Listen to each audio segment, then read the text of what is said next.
Oh, what's going on? What's going on? It's been a while, man. I'm in the middle of some crazy deal, trying to get this thing done. Hopefully, done by next week. A lot of money in the line, and it's stressing me the f out. So, for next week, I should be able to put up more videos. But anyway, um, Terrence Crawford. We know that there's this whole thing going on with Terrence Crawford and Earl Spence, where they're trying to negotiate and trying to get a fight set. Earl Spence is on board pretty much with everything, and he's ready to go. Terrence Crawford, there's things, I guess, the stipulations that he wants in order for this fight to happen, and it's already gone from definitely that's my next fight to hopefully gets done. That's kind of where Terrence Crawford has kind of been talking lately. So I don't know. I don't know if the fight's gonna get done, but hopefully it does because it is about that. Everybody wants to see. I've always had questions on if it would be done or not, but I guess we'll see. I think the fact that Kinahan is kind of out of the equation, if he is, that kind of opened up the doors, for this fight being done because it's kind of a situation where it's like, if you don't do this fight, where exactly do you go? Who are you going to fight for? Are you just going to sit on the sidelines for another year and a half? Like, what exactly are you going to do? He doesn't have that many options necessarily. But the fact that he keeps talking about Charlo over and over and over again, it's not a good sign. And the reason why I say it's not a good sign because, I always sometimes call Terrence Crawford, top rank 2.0, because that's a system that he was under for most of his, for a big part of his career, especially the successful part of his career. And top rank has a certain way of doing things where they'll usually try to attach one of their fighters to another fighter. Even though they know they're not going to set up the fight with that fighter, even though they know they're not going to fight him, they're not even going to make a real attempt to fight that guy, they'll still attach him to that. And then they'll live off of the possibility of their fighter fighting said fighter. That's what they do. Manny Pacquiao, Floyd Mayweather, Terrence Crawford, Earl Spence, even though they had no intention of doing that fight. This is kind of, what they do. So the question becomes, why does he continue to talk about Charlo? You would think that his 100% focus would be on Earl Spence. All we ever heard about was Earl Spence, Earl Spence, Earl Spence, Earl Spence, Earl Spence, Earl Spence. That's all we ever heard about. Then all of a sudden, now that you're free, you're no longer with Top Rank, now all of a sudden you're talking about Charlo. It doesn't make any sense. You would think the only thing on his mind would be this guy and this bout, period. Then obviously, if you were able to become successful with that fight, if you decide to move up, then you start talking about, yo, I'm undisputed here. I want that guy because he has all the belts. Some people have said, oh, well, because if he can't get the Charlo fight, the Earl Spence fight, that's going to be an easier route for him to take. And the answer to that is no. It's not an easier route for him to take. He has to deal with the same people. You're still going to have to deal with Showtime. You're still going to have to deal with PBC. You're still going to have to deal with Al Heyman. And you're not getting a high percentage in that bout either. The best you're going to get with that's going to be 50-50 because they're going to be putting the money up and you're no Canelo Alvarez. So it's not a situation where I'm like, oh, that's quote the bigger fighters. No, they're not taking a short when it comes to that. And that this fighter's busy. That this guy has multiple mandatories that he has to do or he gets stripped of the belt. He has to fight Sue. After he fights Sue, he still has an IBF mandatory after that. So in the best case scenario, you'd be looking at a good year from now, from when you'd be able to fight that guy. A good year plus, before you'd be able to fight that guy. So it begs the question, so why are you even bringing him up when you know this is the case? Because you're not in the position, you don't have the power, you don't have the backing to be able to force that between these bouts. And it's not a big enough fight where he's going to drop what he's doing or drop the belts in order to fight you. Or if it's a situation when you can't come into an agreement as it pertains to the Spence fight, it's not like these guys are then going to be all energized to go all out and go hardcore to make a fight between you and Charlo. As if it's going to be this big, huge push for them, and trying to convince you to then do that fight because you decided that, oh, now forget Spence, I want to do this fight instead. No, what they're going to do is shut and blackball you. They're like, cool. You do you. We gave you an opportunity to fight Earl Spence. We put these stipulations in front of you where you're going to get paid still very well, you know, and you decided that you want to do other things. So since you want to do other things, what they're going to do is move on. We didn't go through all this big, huge, giant headache as far as doing this fight to then go into another headache. We're trying to set up a fight between you and Charlo. Charlo's not in the space where like he's desperate or like, oh, he needs this fight so much. No, he's good. Like he has fights. He has 2 fights actually that he has available to him coming up. So he's good.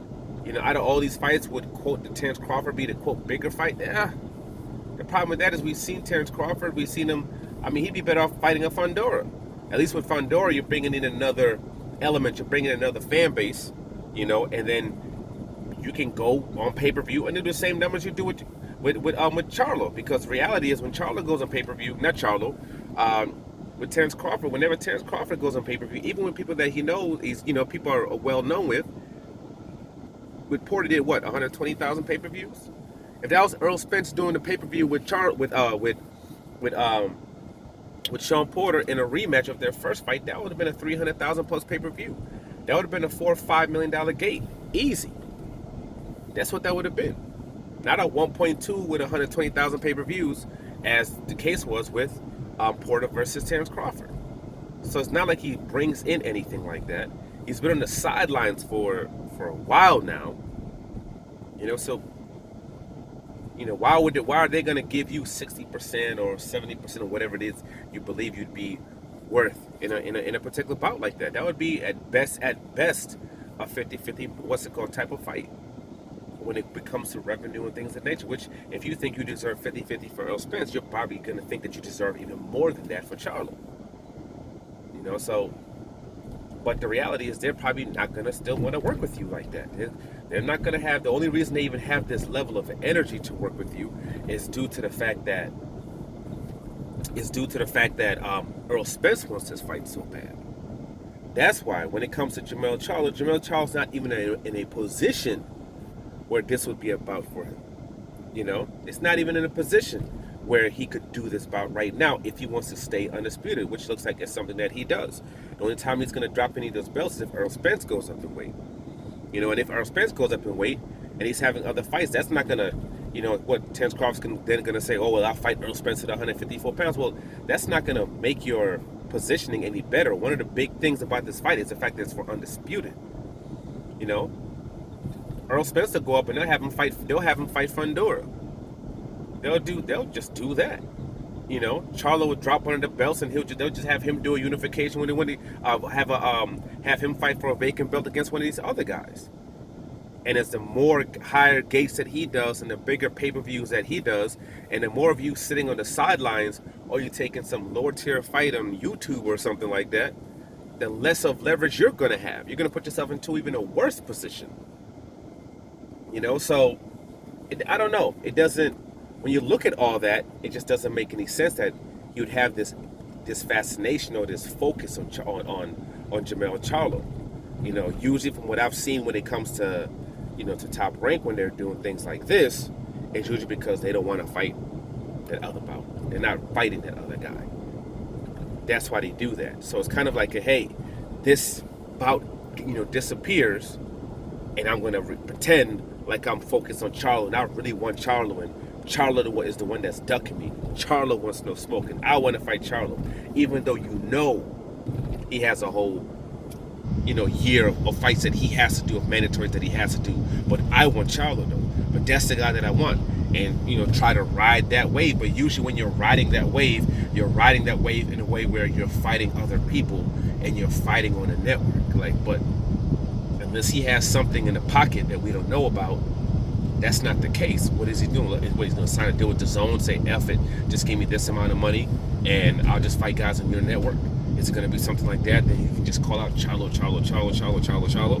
and do that? I don't know, but the fact that he's so focused and enamored with talking about that guy is not necessarily a good thing. Not necessarily a good thing. So, I don't know. Hopefully, that's that Top Rank blueprint. That's why sometimes I call him, Top Rank 2.0. But, as the weeks pass by, we'll see. We'll see if they're able to get this deal done. Not even get this deal done. At this point, we'll see if Terrence Crawford will accept what's on the table. Switch it up. It's not about talking about the deal being done. I think at this point, is he going to accept what's on the table? I think it's probably better to say it that way, because they're going to get to a certain point where this is the numbers. You're either going to take it or you're not. Just like even with Canelo Alvarez, there was a point they're willing to go to, and then that was it. That was it. And that was someone they were really eager to get that bout for their fighters.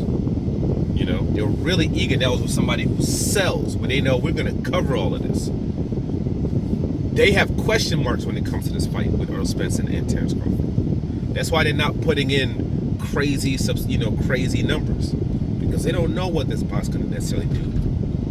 Because when you look at Terrence Crawford's numbers, they just don't look good. So because of that, they don't know. People keep talking about this is 2 million. Oh, this fight could break records. It ain't breaking no records. But it's a fight that could do good, though. I think it could do 800,000, 900,000, something like that. Freaking, what's his name? Deontay Wilder versus Tyson Fury never came up close to breaking any records as far as pay-per-view wise. Yeah, they sold more at the gate than any heavyweight fight before, but as far as pay-per-views and things of that nature, they didn't do no crazy numbers. I think the second time they fought, they did probably close to 1 million. But it wasn't no 2 million, 2.5. It wasn't, approaching any, threatening Floyd Mayweather versus Canelo Alvarez numbers, Oscar De La Hoya versus Floyd. It wasn't, nothing close to that. And the third fight, don't believe did the numbers that the second fight did. So, is this fight on, even on that level? Is this fight going to have the same? And that was two different fan bases again. That was almost like a world level type of fight, because then you had a whole other country in the UK really interested in it. So, will it? Can it do that? Can it do even what they did? Because I didn't even think about it. They probably generated a lot of money also on the pay-per-views in the UK as well.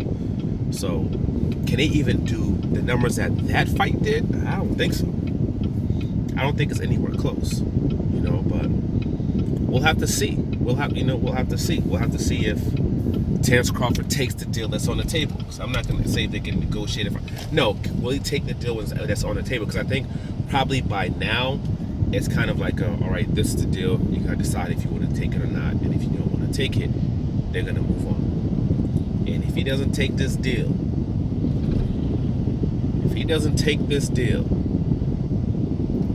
it's not going to be looking good for that point. But we'll see. Like, subscribe, share.